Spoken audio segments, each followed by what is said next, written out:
Eto na nga mga chong, marami tayong gilas updates. Justin Brownlee may matinding sinabi kay Kevin Kiambao at Carl Tamayo. China, bibigyan ng $1 million bonus ang Chinese Taipei kapag natalo ang Gilas Pilipinas.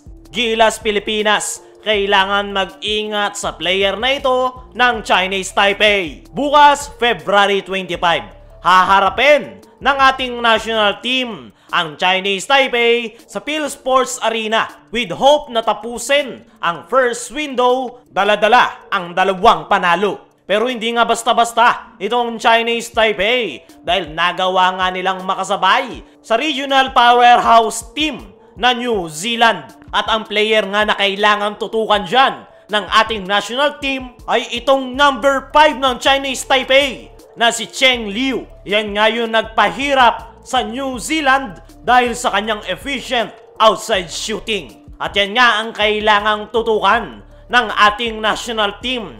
Sa naging laro nga ng Gilas kontra Hong Kong ay slow start but strong finish yung kanilang ipinakitang performance. Pero ngayon na Chinese Taipei ang kanilang makakarap ay hindi nga pwede yung ganyan performance at kinakailangan nga nilang higpitan yung kanilang depensa pagdating sa 3-point area, lalong-lalo na dito sa number 5 ng Chinese Taipei na si Cheng Liu dahil yan nga yung expected na bubuhat sa kanyang koponan. At once nga na magawa yan ng Gilas Pilipinas ay malaki ang chance na tapusin nila ang first window, dala-dala ang 2 panalo. Ang nakikita nga nating pwedeng tumao dito sa number 5 ng Chinese Taipei na si Cheng Liu ay itong si Scotty Thompson, Chris Newsom o di naman kaya si Jamie Malonzo. Yan nga yung mga Gilas players na pwedeng dumepensa sa gunner ng Chinese Taipei para mapigilan ito pagdating sa 3-point area.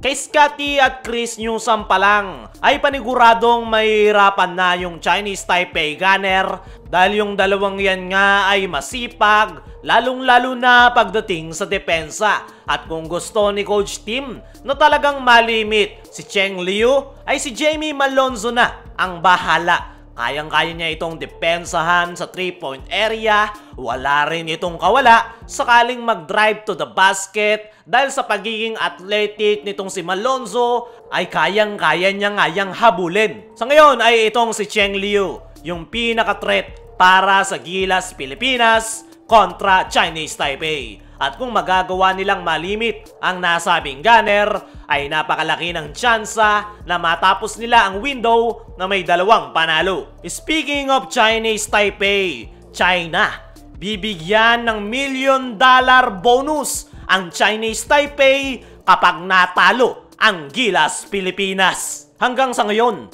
ay mukhang hindi pa rin nakaka-move on ang China matapos silang walang yain ng Gilas Pilipinas ng 2 magkasunod. Una, last FIBA World Cup at ang latest ay ang kakatapos lang na Asian Games. Gigil na gigil nga yung China na makitang matalo ang ating national team at ginagawa nga nila ang lahat para mapabagsak ang Gilas Pilipinas. Dahil ayon nga sa isang Chinese sports website ay bibigyan ng $1 million incentive ng China ang Chinese Taipei kapag natalo nila ang Gilas Pilipinas. At mukhang nabubus nga yung moral ng Chinese Taipei dahil sa bonus na kanilang matatanggap at impressive rin yung kanilang naging performance kontra sa powerhouse team na New Zealand. Kaya naman, ganado nga ngayon itong Chinese Taipei na haharapin ang Gilas Pilipinas sa PhilSports Arena. Ayon nga sa Chinese Taipei head coach na si Lin Junji, ay excited nga daw sila na makalaban ang Gilas Pilipinas. Mataas nga raw ngayon ang moral ng kanyang mga players dahil nagawa nilang makadikit sa New Zealand. At bit nga daw nila ngayon yung kanilang momentum at malaki daw yung chance na maganda ang kanilang ipapakitang performance at makukuha nila ang panalo. Dumako naman tayo dito sa kabilang balita. Justin Brownlee may matinding sinabi kay Kevin Kiambao at Carl Tamayo sa dulo ng laro kung saan lamang ng 30 points ang Gilas kontra Hong Kong ay hinayaan nga ni Coach Tim Cone na maglaro pa rin si Justin Brownlee para makuha ang kanyang game rhythm. Kasama niya si Kevin Kiambao at Carl Tamayo. At sa sandaling minuto na nagsabay sila sa loob ng basketball court ay naging maganda nga yung connection ni Justin Brownlee kasama ng mga batang Gilas players. At mayroon ngang binanggit si Justin Brownlee patungkol kay Kevin Kiambao at Carl Tamayo. Tutukan natin si Justin Brownlee sa report ni Kate Reyes ng Spin.ph ay sinabi nga nito na parehong mataas ang basketball IQ ng dalawang batang players. Kayang humanap ng paraan para sa open shots at nakakagawa rin ng plays para sa mga teammates. Overall ay masaya nga daw itong si Justin Brownlee sa kanilang ipinakitang performance kontra Hong Kong. Pero looking forward nga daw ito sa mga batang Gilas players na sila Kevin Kiambao at Carl Tamayo na magiging future ng ating national team. Ayon pa rin kay Justin Brownlee ay napakalaki nga daw ng potensyal ng dalawang nabanggit na Gilas players. Gusto nga ni Brownlee yung energy at aggressive ng dalawa every place. Yan nga yung first impression ni Justin Brownlee kay Kevin Kiambao at Carl Tamayo. At mukhang napansin rin ni Justin Brownlee na maganda ang magiging future ng ating national team dahil meron tayong batang Gilas players na magdadala sa Gilas